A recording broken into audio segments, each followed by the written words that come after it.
Hello, friends. Patrick McFarland here of the Liberty Weekly podcast, coming at you with another episode. This one is episode 184, and the show notes may be found at libertyweekly.net/184. And man, guys, since my last episode, so much has happened. I've been just incredibly busy.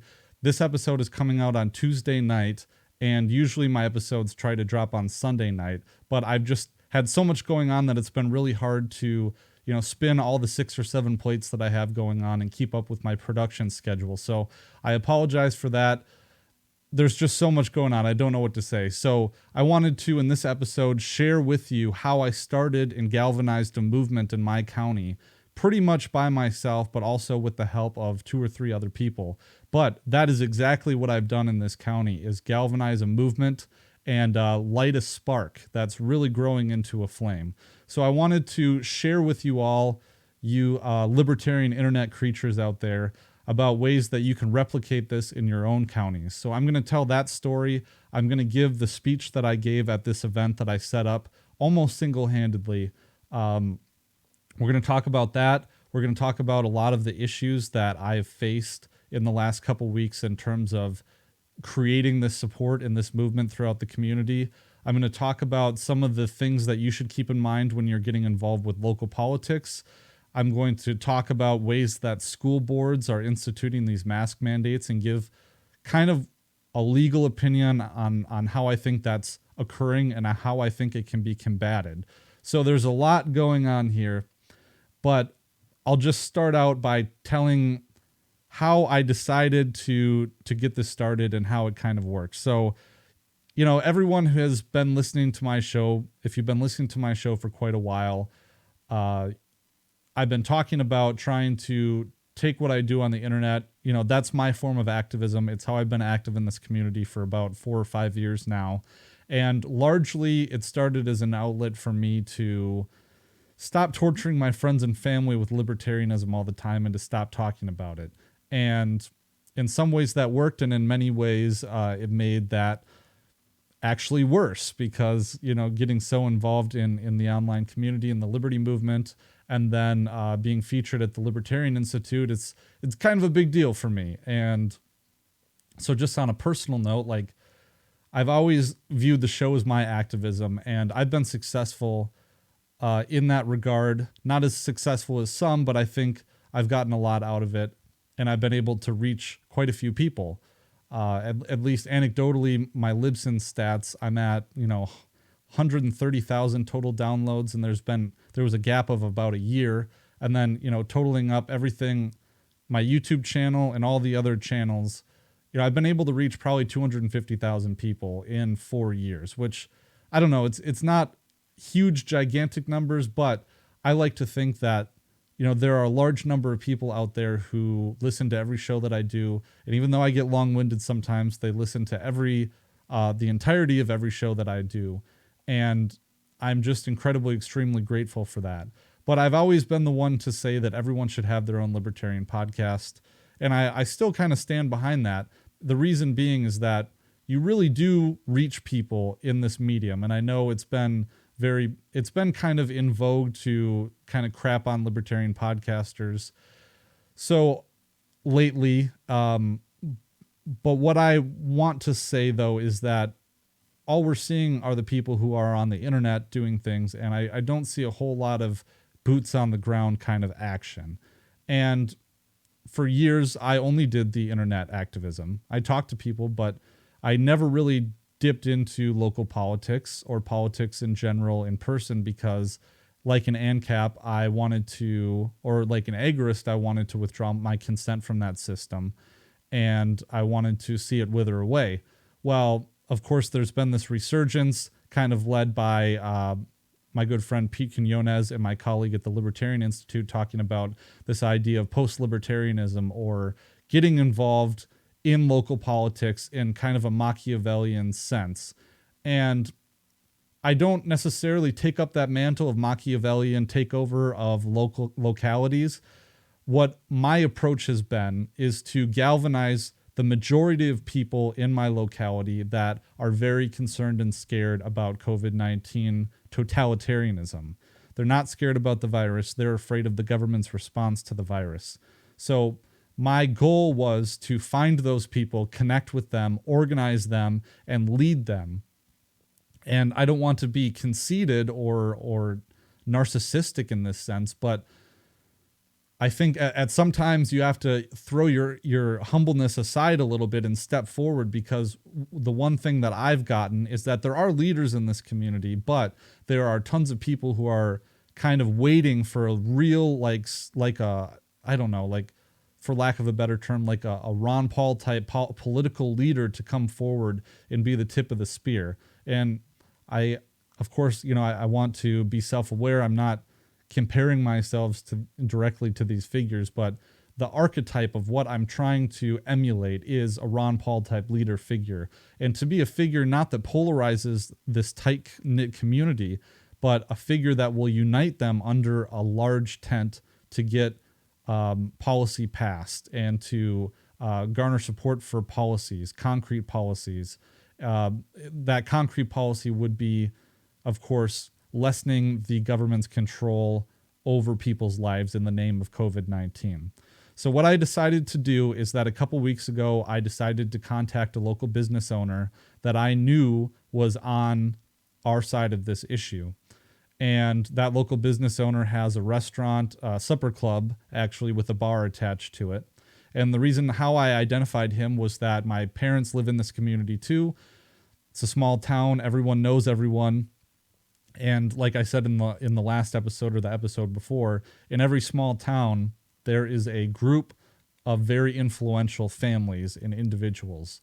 And it's not really hard to get to know who they are because, again, everyone knows everyone. You see them all the time. If you're involved in like Kiwanis or the Lions Club or the VFW or all these different organizations, you've seen them. So there's other things, like in my town, curling is a big thing. Like the Olympic winter sport, curling. And people do that and they like to drink a lot. So if you're anyone who's in this community and you go to curling, then you meet all these different people. So it's not hard. I mean, you just have to be involved in the community. And I would assume that a lot of you out there are involved in your communities. So what I did is I reached out to this gentleman. I said, hey, I have a proposal for you. I just called him up. I got his phone number. I said, I know that you're on my side about this issue. How about we hold an event? Because I'm sick of sitting around doing nothing and being afraid, having existential doom about what Biden is going to say next. And it was Biden's vaccine policy that really prompted me to take action. So I contacted this individual. I asked, this is a win-win situation. If we have a well-advertised event, in a way, you're kind of sticking your neck out there, but it's a safe move in this community. But how would you like to host this event that I'm planning, which is a night of COVID-19 action, a night of community COVID-19 action? And this is the poster that I made for that event. I went on Canva. This is not hard. So I went on Canva. I designed this poster. This design, I can send you the link to it if you want to get started on Canva. I say, for those of you listening to the video version, it's kind of a blue poster. It has a patriotic flag in the corner because I know my audience. It says, enough is enough. All COVID-19 measures should be voluntary. And then the main title is Greene County Citizens Against COVID Mandates. That's a generic name. And then the subline is an evening of community action for the protection of our constitutional rights. And then on the bottom, it has the details, restaurant, city location, address. This is important. Cash bar. And then it has date and time. But I put cash bar on there because I wanted to, this was my proposal. If I can get a few hundred people into your bar, will you let me speak there? And I had just kind of the dominoes falling situation, the puzzle pieces going into place situation where this person was like-minded and could see the mutual benefit here, but also believed in the cause too. So what I did is I literally created this poster, okay? I created this poster. I texted it to the venue owner after I called him proposing this event, and that's all I did. I didn't make a single phone call. He made a lot of the phone calls, but word got out, and in this small town, literally the next day after I sent this poster, I talked to the owner of this venue, and he said that he was calling people. He had some helpers calling people as well. When they were calling, the people they were calling had already heard about the event. This is the next day. This is like the next day and the day after, is that everyone we called already knew about this event because they had heard about it from 2 or 3 other people. So word about this event spread like wildfire. I did not put it in the paper. I did not get a radio spot. I did not, I wasn't on TV. I didn't do anything like that. Everyone knew. The local Republican Party shared it on their Facebook page, and we shared the poster in this Facebook group that was formed about the local school district parents against forced masking in the schools, in the school district. So within 2 days, almost the entire county, people who were in support of our cause, knew about this event. So we kept planning it. We tried to decide whether or not to serve food. We tried to decide what we should do for seating, how many people would come, because there was no way of knowing how many people would come. And so we kind of talked it all through. We decided, again, just on a cash bar. The venue owner got a PA system that was set up. And we were trying to figure out, like, okay, so what is this event going to be exactly? And we really decided that I would give a speech. I decided that I would give a speech. There wasn't any other speakers that were willing to come forward and talk about this issue. So I decided I would give a speech. I delivered a speech that I'll recite here, that I'll deliver to you as well, to capture my messaging. But the speech was about 9 minutes long. Then we opened it up. We opened the microphone up for people to talk about how they're resisting, people to talk about concerns they have and issues within the community. And I think we took a little bit of a risk there because, you have an open bar at a very emotionally charged situation, and you would have, I was a little afraid we would have people just kind of go off the rails when they got the microphone, but everyone was respectful. Everyone was supportive, and it wasn't just Republicans there, even though this county is deep red, I think over 70% voted Republican in the last election. So one thing that I'll identify things that I kind of struggled with after I delivered this speech. So I just wanted to get my messaging out. I knew what my crowd was. I knew I was going to be talking to a bunch of Republicans, and I grew up Republican. I know this community. I know how people think, and I know the things that they believe in. So although it was difficult in a way to write this speech because I'm used to giving podcast episodes and I'm used to giving it to libertarians, one of the great benefit, and this is what I really want to impart to libertarians, the great benefit that we have is that we are good on every single issue. We are good. We're better, and you probably heard this before, but we're better on liberties than Republicans are, and we're better on civil rights than liberals are. And our messaging, people don't know what libertarians stand for, and there's something for everyone in it. And that's not in a libertine, Cato Institute, universalist, libertarian kind of sense, but we have the tools that really will speak to people on every issue, and we have the benefit of being outside of partisanship. So I wanted to give, so this is the speech, and I'm just gonna deliver it here, and then we'll get into what happened next. So I just kind of started out by saying, hello, everyone. Thank you so much for coming out tonight. This is an issue that is very important. And in fact, we're in a very dire situation as a nation and as a community. My name is Patrick McFarland. I grew up here in this town. I graduated from high school here in 2011. And after graduation, I left town to attend college. And then after college, I went to law school. Then I received my law degree in May of 2018 and passed the Wisconsin bar exam a few months later. I spent some time in private practice before I took a great and wonderful opportunity to return to this community and to return to this town that I love. I know that for towns like this, it is not incredibly common for young people to leave for school and then come back. I was surprised to find out that, like me, some of my very best friends from high school also decided to come back to this community at the very same time that I did, after having gone to college. And there's a reason that they came back to this community after being away from it. And again, for small towns like this, it's not common for kids to go away and then come back afterwards. Either they stay or they go away and they leave. And the reason that we all came back is because we love this place. We love this community. And I'll tell you the reason why we like it here so much is because everyone in this room knows at least 3 families that they could count on for damn near anything.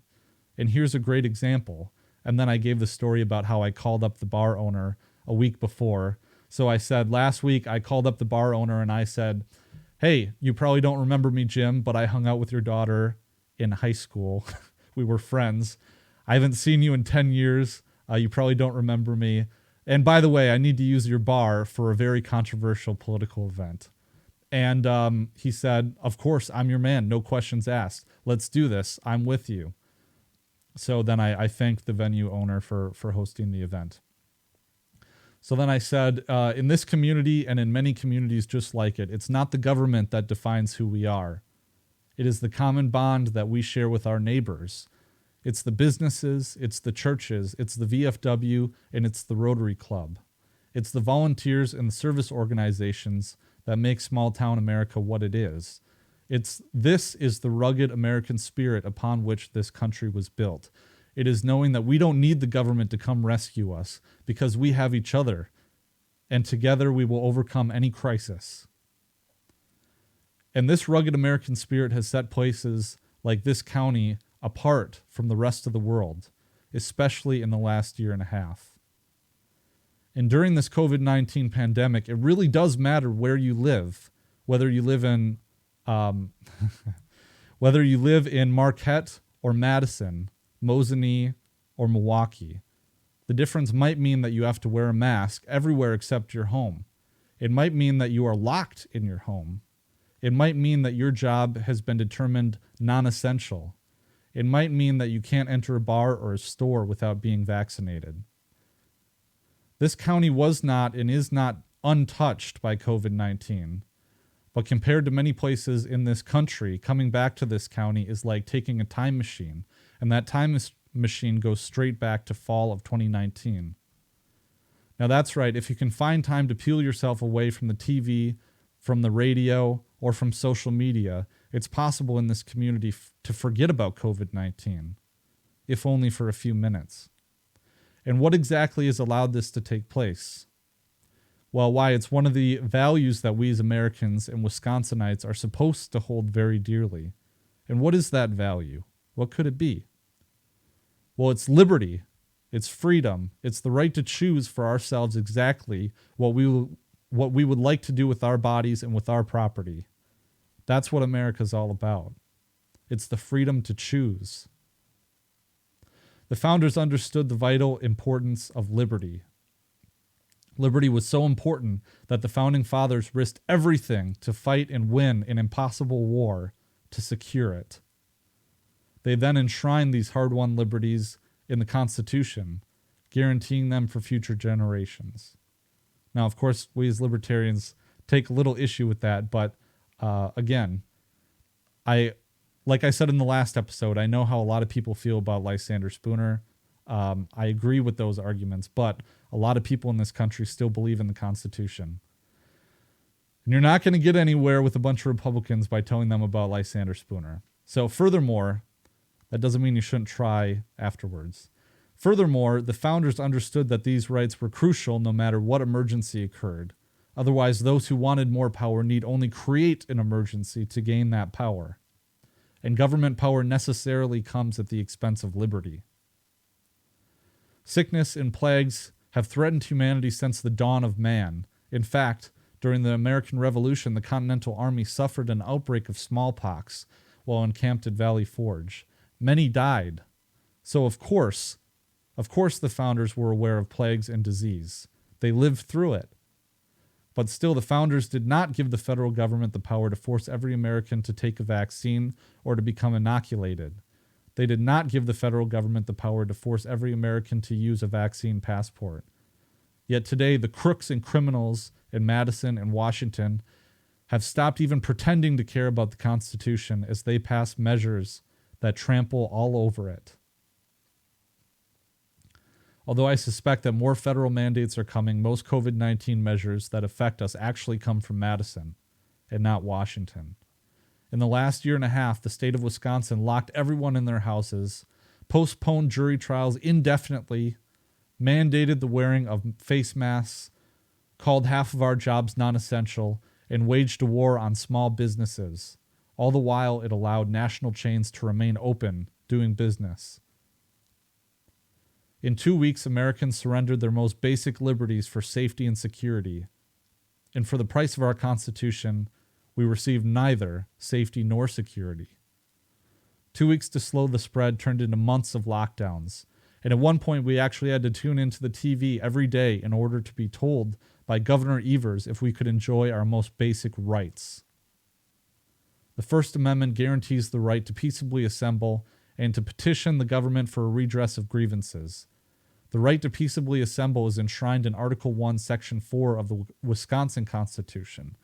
This means that the government cannot lock us in our houses or prevent us from going to work, going on vacation, or condition that right upon getting a vaccination or wearing a mask. Furthermore, the Fourth Amendment prohibits unreasonable searches and seizures. The police or anyone acting on behalf of the state cannot stop you without first suspecting you of a crime. This emphatically means that the government cannot stop you to question you about your vaccination status. This right is enshrined in Article 1, Section 11 of the Wisconsin Constitution. Now, regardless of these constitutional issues, there is one fundamental principle that underpins the entire American system of government: that all government power comes from the consent of the governed. Thomas Jefferson wrote in the Declaration of Independence, "Whenever any form of government becomes destructive of its duty to protect the people's liberty, it is the right of the people to alter or abolish it." Well, ladies and gentlemen, when the government so blatantly destroys our fundamental rights, it's high time to at least alter it. And the stakes could not be higher. Joe Biden's vaccine mandate will create a two-tiered society where the unvaccinated will be second-class citizens simply for making a personal medical decision. These mandates will not stop until the unvaccinated are completely cut out from society or until we stand up and say enough is enough. Let me stress that the COVID regime does not start and end with Joe Biden or even with the Democrats. It is the political and financial elites of the world and of Wisconsin that are driving it. Make no mistake. And I know it might be hard for some people in this room to swallow that pill. Yet in this, what I think is the greatest struggle of our lifetimes, we are not alone. Many people are very worried about where this country is headed. And almost everyone I've talked to in this community has said, well, I want to do something, but I have no idea where to start. And that's why I planned this event. I want to start a ripple that will grow into waves of resistance that spread across this state. My challenge for all of you is to organize your resistance. Use tonight to connect with each other. Organize and hold your own events. Do your own research and share that research with each other. Start freedom cells. Engage in civil disobedience. All of these are simple and effective measures to resist. And then I talked a little bit about how the Sons of Liberty started in a tavern, and that during the Revolutionary era, a lot of the resistance was planned in bars and churches. And then I said, mostly in bars. So I said I hope to organize more events like this in Taylor County, and I hope to organize more events like this in this county and across this part of the state. I'm willing to help anyone in this room schedule events like this. I will also be working with other attorneys in the 10th Amendment Center to craft county and state level measures to nullify COVID-19 mandates. These nullification measures will declare COVID mandates unconstitutional and will pledge that county and state officials will not cooperate in the enforcement of COVID mandates. I will need help organizing support to pass these measures. If you'd like to be involved with these efforts, I've placed a sign-up sheet at the bar where those who would like to connect with us should leave their name, phone number, county location, town, and email address. For anyone who signs up, I will also be sending an email full of links to more COVID-19 resistance information and resources. Furthermore, I will be here all night to talk to anyone and everyone in detail about resisting this tyranny. We must realize that no one is going to come save us. We must instead save ourselves. And with the grace of God, we will succeed. In conclusion, I will quote my favorite sitting congressman, Representative Thomas Massie of Kentucky. He tweeted a few weeks ago, "If something is immoral, then opposing it is moral. If something is unconstitutional, opposing it is constitutional. And if something is illogical, opposing it is logical." Thank you. So that was my speech, and I think it was very well received. I don't think that I delivered it quite as well as I delivered it in the podcast, especially because I didn't have it memorized and I read it from a sheet of paper, which is absolutely terrible. And I don't think Tom Woods would be impressed with me. However, it was my first big speech, and let me tell you about the turnout at this event. So let me tell you about the turnout that we had at this event.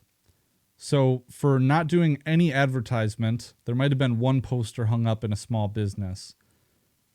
There were hundreds of people there in a town of maybe 5,000 people total. Small county too. There were hundreds of people there. Standing room only around the bar.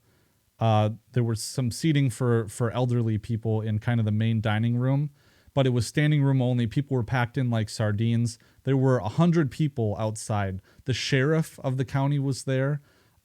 People that were on the school board, I'm told, was there. Some county board members were there.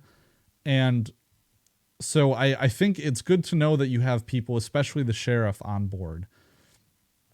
And I was just dumbfounded, just blown away by the response. And in some way, I'm not surprised because people really are just ravenous for this message. They're ravenous for it. And I think, like I said, everyone is just kind of waiting around for someone to do something. And somebody has to be that person.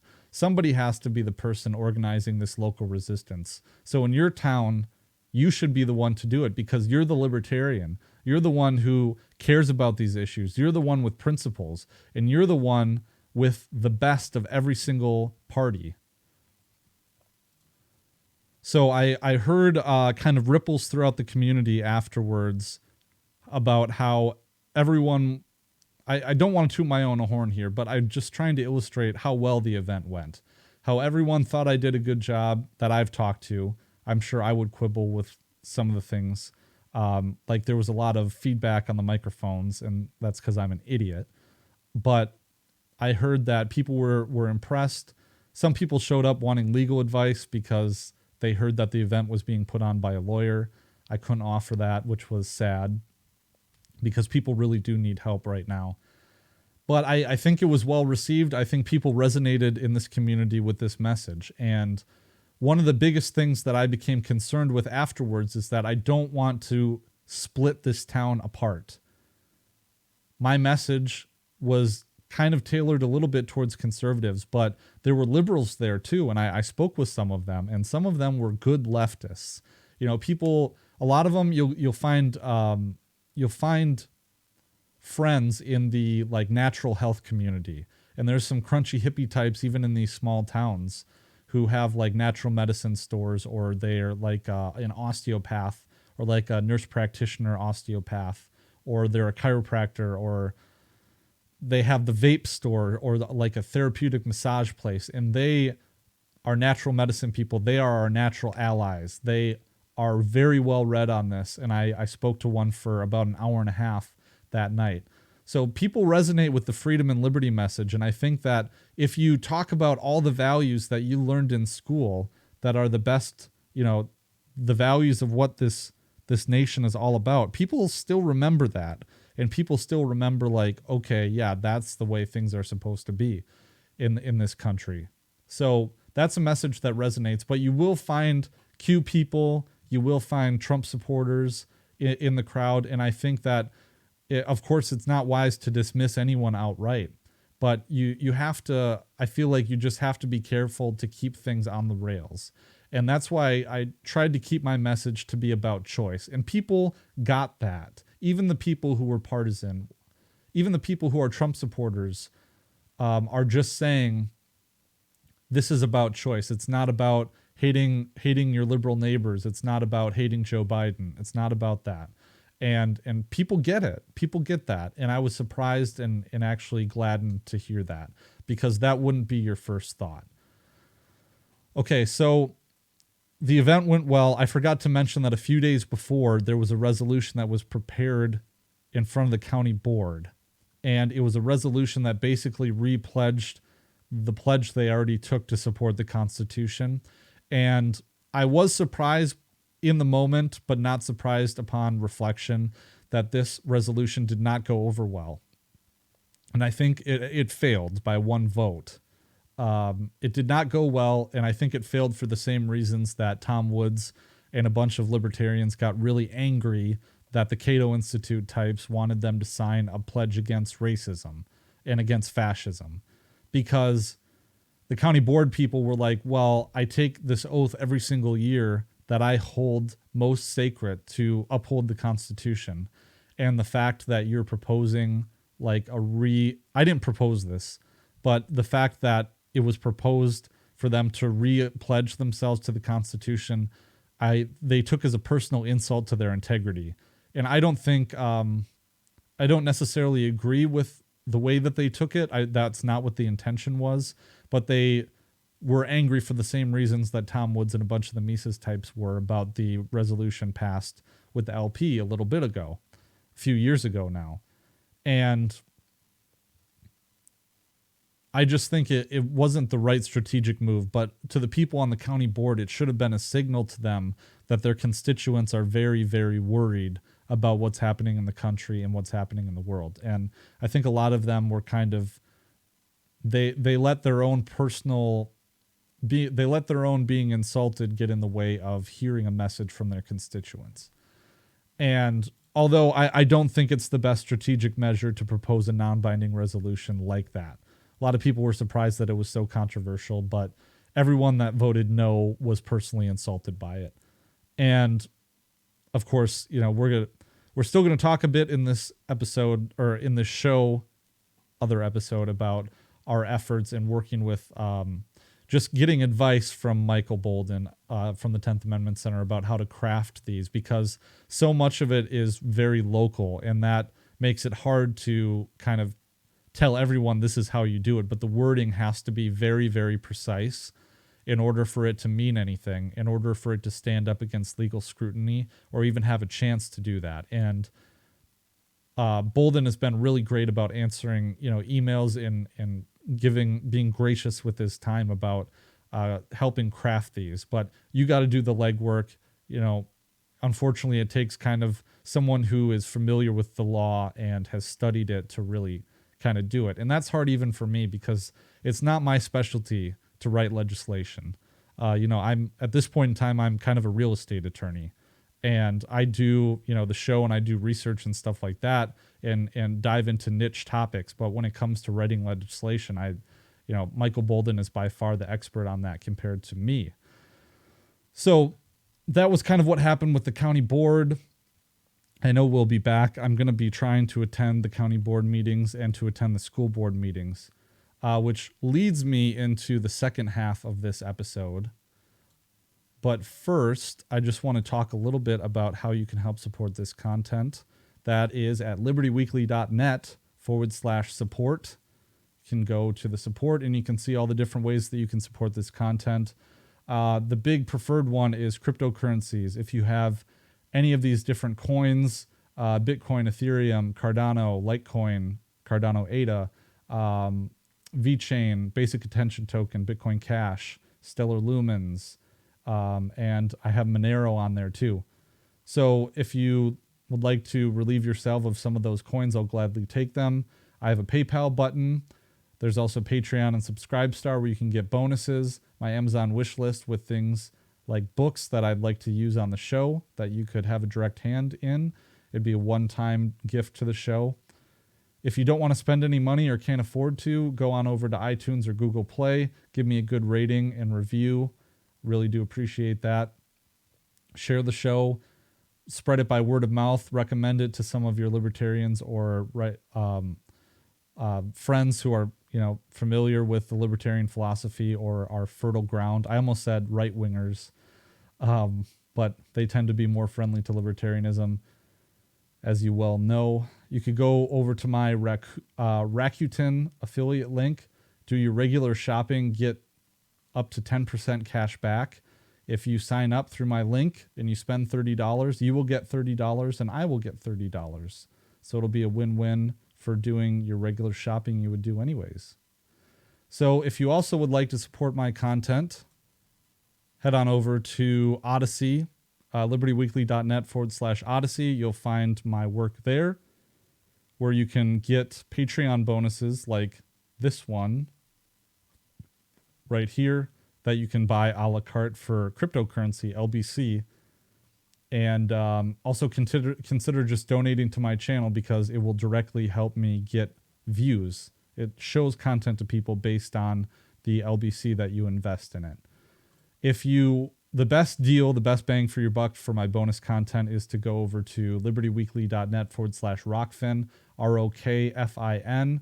You can get for one monthly payment of $10, you get access to my bonus content, but also the bonus content of all these other creators that I've listed out on the show before, most notably Monica Perez and Brad Binkley from the Propaganda Report, but just a bunch of people. Unlimited Hangout with Whitney Webb, Conflicts of Interest with Kyle Anzalone. I do like all these creators here. So if you enjoy their content, consider going over to Rockfin and signing up through my link. And just an update too, I've been doing Substack and things like that. I've just been so busy with all this local stuff on top of what I do for the show already that it's just been really hard to keep up with everything. And honestly, I'm kind of struggling with it. So we'll just keep trying to press forward. Doing the show is very important to me, and I won't let even my local activism get in the way of me doing this show. So just be patient. I'm going to get the content out there. So one of the big reasons why people in my community are afraid, and one of the reasons why it's very fertile ground for a message like this, and I know that not all of you enjoy, I don't know if enjoy is the right word, but not all of you will be able to have kind of the success that I have, because in many ways this is the ideal situation. Like, we're one of the reddest counties in the whole entire state. But the other reason for it is that, and I think I kind of outed myself a little bit, the county that I'm in earlier in this episode, and I'm not going to edit it because I just don't have time. I've made a lot of public appearances at this point in time. So one of the big reasons why is that my county and the neighboring county are the two least vaccinated counties in the entire state of Wisconsin. And that's Clark and Taylor counties in Wisconsin. We're kind of in the center of the state.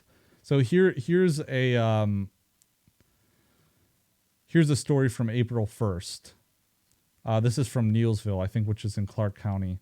As of April 1st, Clark and Taylor counties have the lowest rates of COVID-19 vaccination in Wisconsin. There are a variety of factors contributing to that. So then they kind of go on and on. Some of it is because we have a large Amish and Mennonite population. But they're talking about how the health department is just, they're just struggling to get people vaccinated.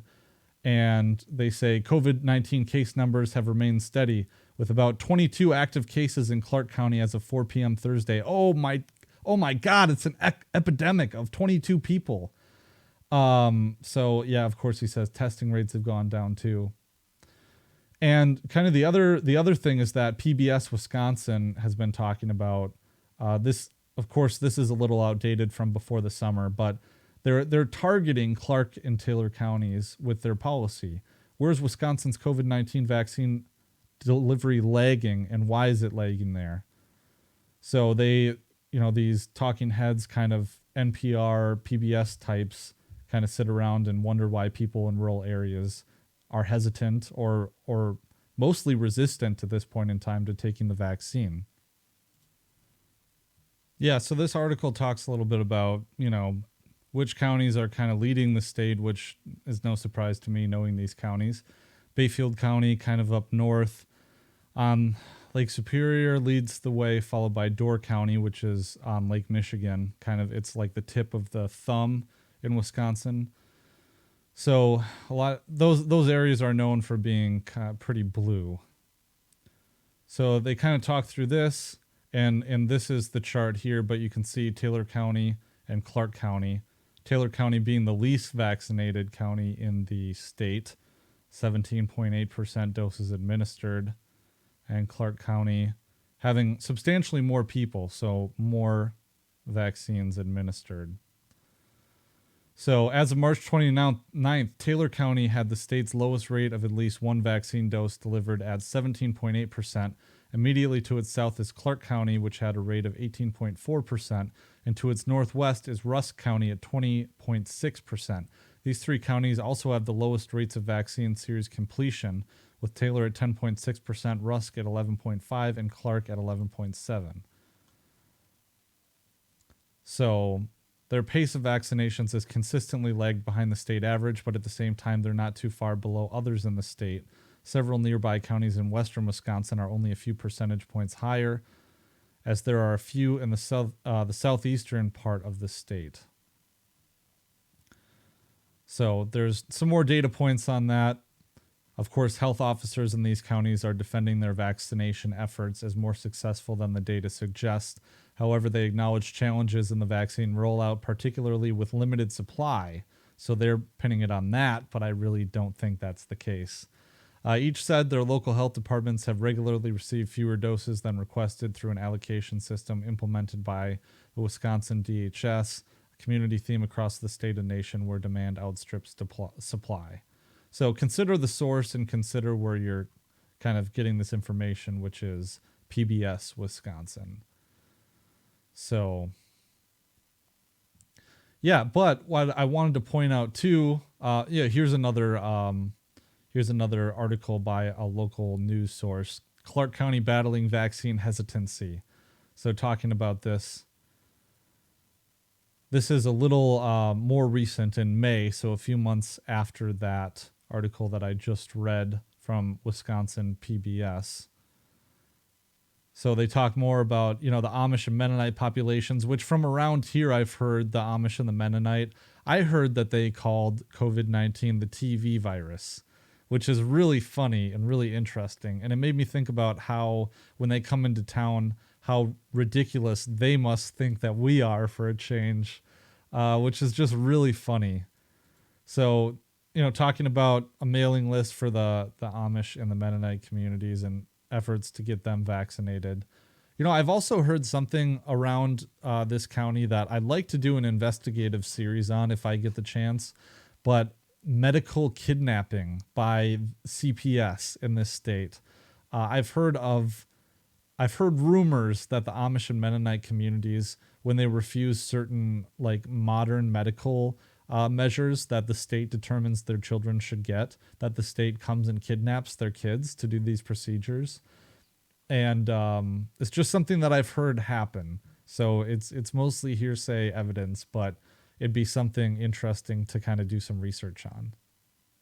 So the other thing that I did was I went and I looked at the rates, the number of reported COVID-19 deaths among confirmed and probable cases of COVID-19 by date of death. And if you look at the numbers here, Taylor and Clark County, even when adjusted for deaths per 100,000 people, Taylor and Clark County, surprise, surprise, are not distinguishable from the other counties in the state.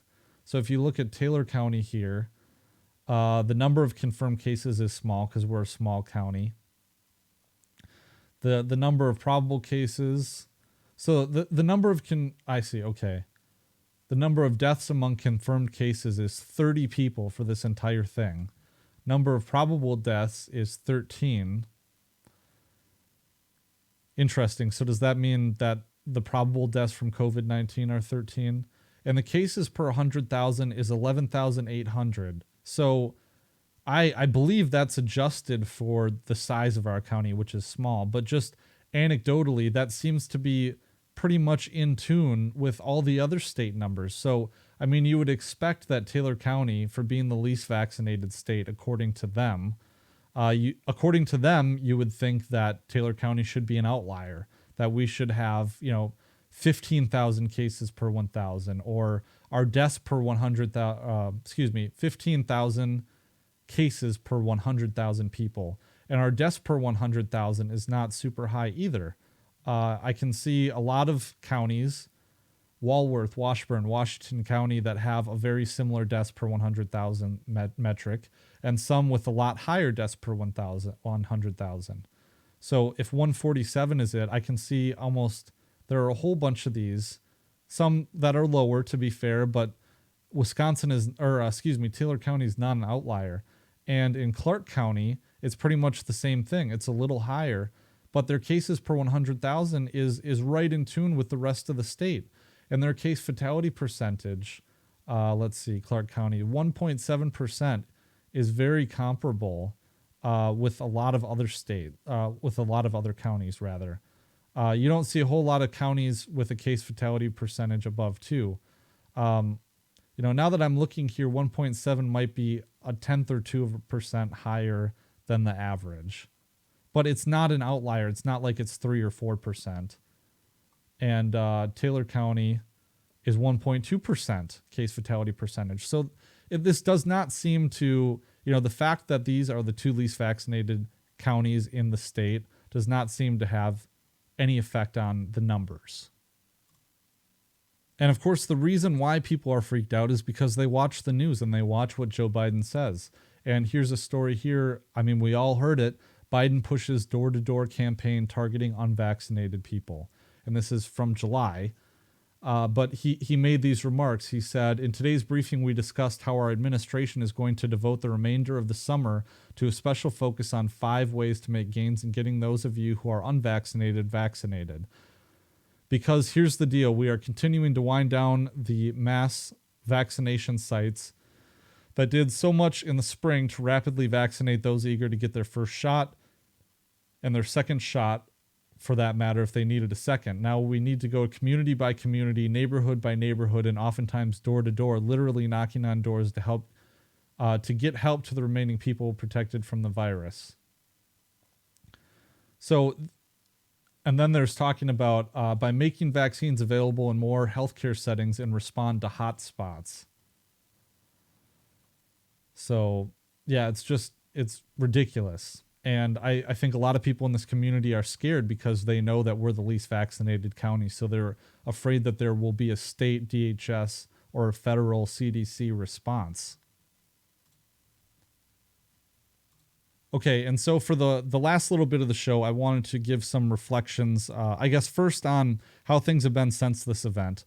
After the event the speech that I gave in the event that I held, there was a huge response. Like I said, standing room only. I would guess there were 250, maybe 300 people there. And so much so that like the street outside the venue had cars lined up alongside the road because it was kind of like a county road. But I would say for a fifth of a mile, there were cars. You had to walk like a couple minutes to get to the end. From where you parked to get to the venue. So it was just incredible. I had 3 business owners that came up to me and asked for me to hold events at their business and give a speech at their business.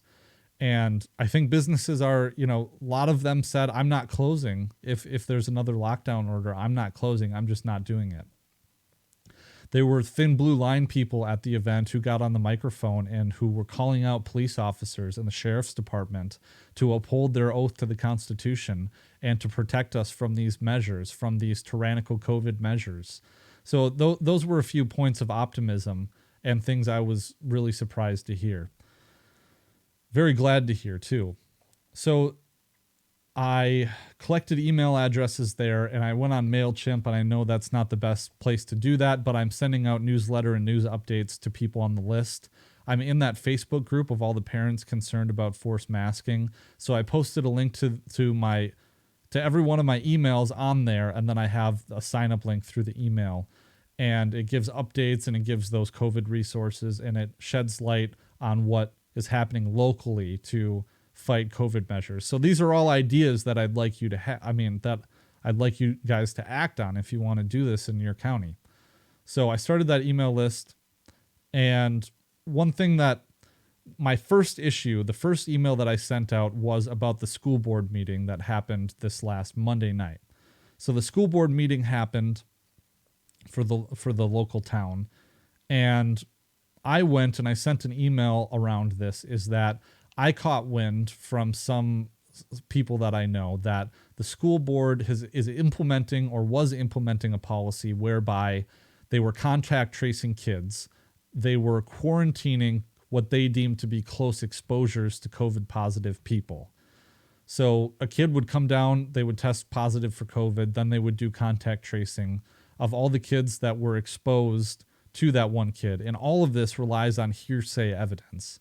So there's no hearing that the kids have where they can defend themselves. It's just, you get a referral to the health department. I think, but at the very least, the school would be calling the parents and quarantining that student, saying that that student can't come to school. The difference is that vaccinated children were allowed to, even if they had a close contact with a positive student, and this is my understanding, but I heard this from a very credible source, and I know I just got off talking about hearsay evidence, but very credible source that would know what the policy is, and heard from several parents that this is the policy, is that if you are vaccinated and you were close contact with a student who tested positive, you didn't have to quarantine if you weren't showing symptoms. Whereas unvaccinated children still had to quarantine for 10 days if they were in close contact with a positive person. So think about the incentives here for kids. And quarantining means that you can't participate in school activities either. So if you're on the football team, if you're a senior and this is your senior year and you want to play in the big game Friday night, you can't do that because you're not vaccinated and you were in close contact with someone who is positive, or at least someone said that. So we're going to go do that.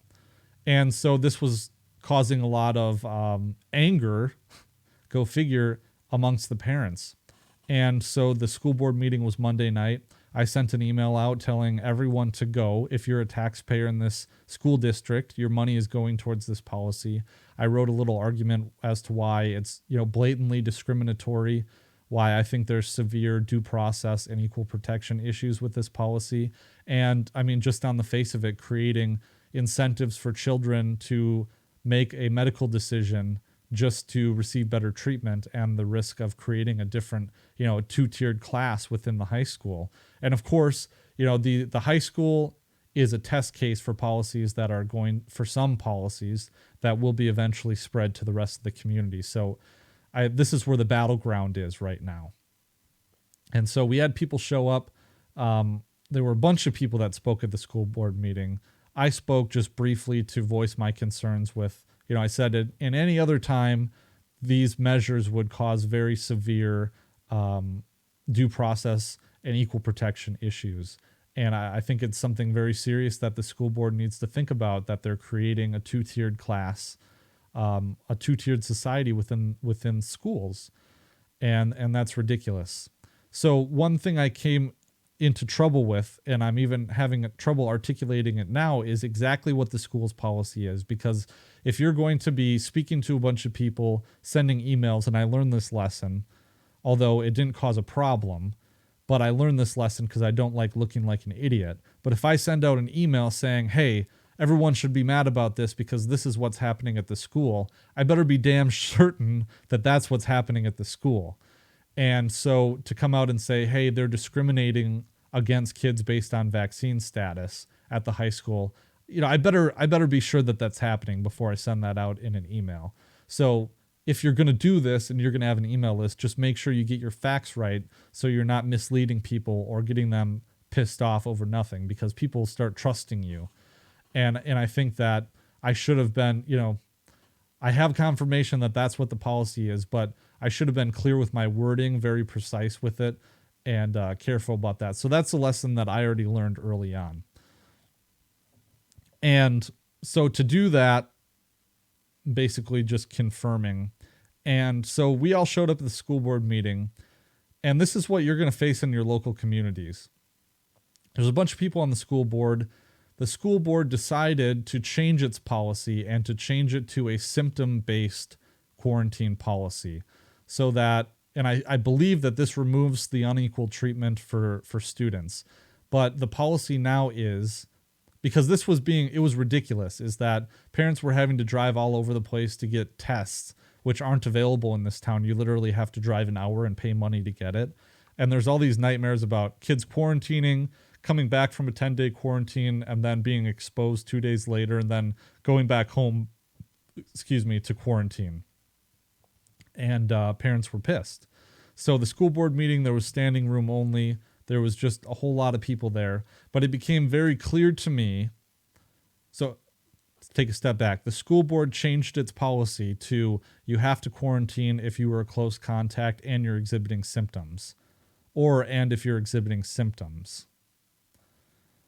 And I think that applies regardless of vaccine status. I hope it does. If not, I'm going to go to the next school board meeting anyways. So we'll live on to fight that fight another day. But this is a step in the right direction. The problem, though, is that the school superintendent said that their decision to lax policy was not because of any arguments that anyone in the gallery made to the school board, which I thought was absolute bullshit. That they wouldn't listen to the people in the school, in the audience, or at least give it consideration, or at least say that they gave it consideration, saying that, they're not swayed by the scientific arguments. They're not swayed by the sob stories, because their job is to protect everyone's kids. Or so they say, and to say that, I hear these sob stories, they're really sad, but it's not just your kid that we have to worry about, which I think is incredibly insulting. And so they said we changed this policy because the early policy was quarantining literally so many kids that we couldn't hold school anymore if we kept it up. So it's like the absolute ass backwardness of these policies is not, it's not apparent enough to them. I guess like reality is starting to break through of the unworkability and the sheer nonsense and the like anti-common sense nature of these policies, that they are literally destroying attendance at the school so that they can't do their job anymore. And that is what's changing policy. It's not any reasoned arguments. It's not even emotion. It's nothing like that. It's, we're changing policy because, kids aren't in school and our mission is to educate kids. And I don't know, on some level, I think that that's an admission. But on the other level, I think that it's to save face, is, we're not caving into public pressure. We just, we took a hard look at the realities of conducting school, and we decided that we're not going to be able to do this anymore because there's literally, scores of kids missing from class in a small school district. So the other thing that was illuminated to me is that the school board is using their advice from their attorney as a scapegoat to institute policies that have been set down from the Wisconsin Department of Health Services and from the federal CDC. So when they were giving an answer as to why they're crafting policy in a certain way, they said, hey, we have advice from our lawyer. We're trying to avoid getting sued from parents whose children get COVID. And we're trying to avoid getting sued from parents whose children died from COVID, which there hasn't been any in the school district, to my knowledge. I think I would know about it. If so, I don't even think there has been any. And I could be proven wrong on that, but I don't think that's a unsafe bet to make. So going to the, going to the CDC, the DHS, the Wisconsin DHS guidelines. These are the guidelines that they're setting forth. And I didn't have time to pull all of them, but here are, some of the guidelines that it seems like they're basing all their policy off of. So if you'd like to take a deep dive into this, but the problem is that when the school board comes forward and they're saying that they're basing their policy off of the CDC guidelines to avoid getting sued, what they're doing is they're having their cake and they're eating it too, because I can tell you for certain that not having everyone masked all the time is a departure from the guidelines. So it's kind of, what is it, you know? And let's see right here. So on page 4, it talks about the masking guidelines. So let's just see what it says, because I want to back up what I'm saying. So CDC and the American Society of Pediatrics recommend that all students, teachers, and staff, regardless of vaccination status, wear face masks at school. Face masks are required on school buses. So there it is. That's what the Wisconsin DHS and the CDC is recommending. This is from the DHS website, if you look at the URL. So when the school board comes forward and says that we're crafting policy based on CDC guidelines and DHS guidelines, because we don't want to get sued, they want to have their cake and eat it too. So they're standing behind the shield of, hey, we're protecting this, legally protecting the school from a lawsuit, we're protecting your kids. But I can tell you for a fact that the guidelines don't follow the CDC, or excuse me, I can tell you for a fact that school policy does not follow the letter of the DHS guidelines and the CDC guidelines. So they say that they're following the guidelines on advice from their attorney to avoid getting sued, but they're not following guidelines to the letter. So according to their own logic, their policy, if it doesn't adhere strictly to the guidelines, is opening them up to a lawsuit. And that's the reason why, you know, they can't just do like a free for all or not have, you know, that's why they have to continue doing contact tracing and quarantining students and all this stuff. But yet now they have adopted a policy that I'm sure it's strict, you know, it's a symptom-based quarantine policy. And it just doesn't make sense to me. And on the other hand, they were referring to their attorney's advice. And I have some very serious, like, I've worked in personal injury, okay? I know how hard it is to sue a governmental unit, a governmental entity for something. First of all, they have broad immunity as a policy function. Second of all, there's a history of trying to sue. So when you do a civil lawsuit, when you're the plaintiff in a civil lawsuit, you have certain elements that you have to prove. And I know that I've talked about this on the show before, but just to look at this. So here's a scholarly legal article for you. Hurdles to personal injury lawsuits. So in a tort suit, the plaintiff must prove several elements. The plaintiff must first demonstrate the duty of care the actor owes to the injured party, and that the defendant failed to exercise that level of care. So a plaintiff, if a kid gets sick and dies from COVID-19 in a school, first the plaintiff, the kid's parents, have to demonstrate that the school owed a duty of care to the child to protect him from COVID-19. They have to demonstrate that the school failed to exercise that level of care in protecting the kid from exposure and contraction of COVID-19. So the duty generally requires that the actor exercise reasonable care.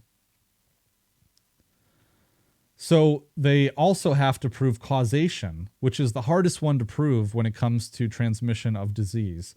How do you prove that a student contracted COVID-19 at the school? How do you prove that? That's a big question. How do you prove that? The school can't control where the kid goes outside of school. Maybe the kid went on the playground and was playing with the positive kid. Maybe the kid got COVID from their parent, or maybe the kid got COVID at the church. You have no idea. Maybe the kid got COVID at the grocery store. You have no idea where the kid got COVID from. And third, you have to prove damages. You have to prove that compensable damages, which if your kid died, I think that would be easy to prove. But you have to link those damages to the breach and the cause of the duty or of the injury. So there's so many things that go forward. There's so many things that you have to prove in order to do this. And from what I understand, I haven't heard, and I'd like for people to send me if they have heard, I haven't heard of a single parent successfully suing for COVID-19, successfully suing a school for exposure to COVID-19. There's just so many hurdles. There's from a policy standpoint, I'm sure that the government is going to make sure that schools are immune from lawsuits for this reason. And that's what the school board is giving. Not only that, but you have to go through the other hurdles of proving causation. And this is such a polarizing topic that you're going to have people on that jury who think the way that we do and are saying, like, there's no way that I'm going to hold a school responsible for exposing kids to COVID-19.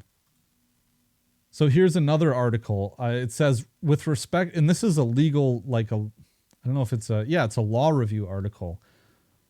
This is from the University of New Hampshire Law Review, I believe. So with respect to COVID-19, it says, although some lawsuits have already been filed, no one really knows the potential for liability claims arising out of the transmission of the COVID-19 virus.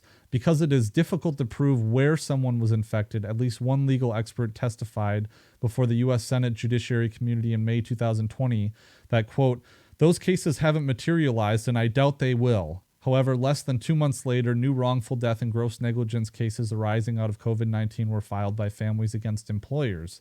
These cases are, quote, part of an unfolding liability threat facing U.S. companies of all industries as many resume resume operations after having employees work remotely or being shut down altogether for months. In July 2020, it was predicted that, quote, the amount of litigation on the horizon is enormous. So no one knows what's going to happen, basically. Like, of course, these things will be litigated out in court, but no one knows. And I think it's different to say, okay, well, a private business opens up and they didn't take the precautions, so therefore they're exposing themselves at risk for suit from their employees. But one thing that really upsets me about this is that basically if the attorney is advising the school board that they must strictly adhere to DHS policy, but the school board isn't doing that anyways, but they use that as an excuse for any policy that they decide, it seems to me. This is really an argument rooted from the attorney's perspective, is that the attorney, and I guess I don't blame them, and I don't know if my recommendations would be any different, but I'm not employed by the school district. But basically, the attorney is taking the most conservative approach if the attorney's advice is to say, hey, you need to strictly adhere to guidelines propagated by the CDC and DHS. But it's not for certain that the DHS guidelines are going to create the standard of care. Because, of course, in common law, the standard of care is, acting reasonable, the reasonably prudent person standard or organization standard. But there's this concept in tort law called negligence per se, which instead of like the standard being what a reasonably prudent person do, the duty of care, the standard is set by a law. So say you're in a car accident and you have evidence that the defendant was going 5 miles over the speed limit.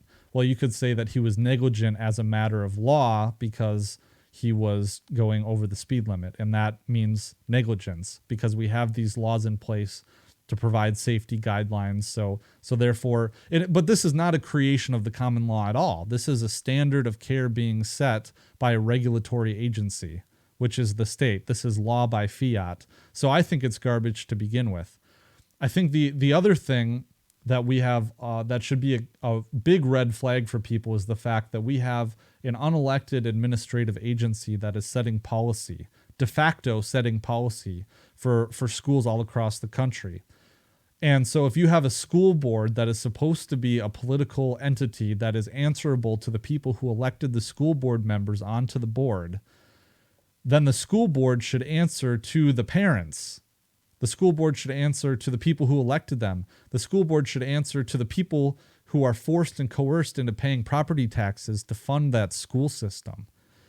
Instead, policy is being set by the DHS and it's being set by the CDC, who creates this policy. And of course, there's an argument to be made that ultimately it is the fault of the school board members because they don't know enough about the law, or they don't want to follow the people who elected them. They don't want to follow them, or they're too afraid to, or they won't.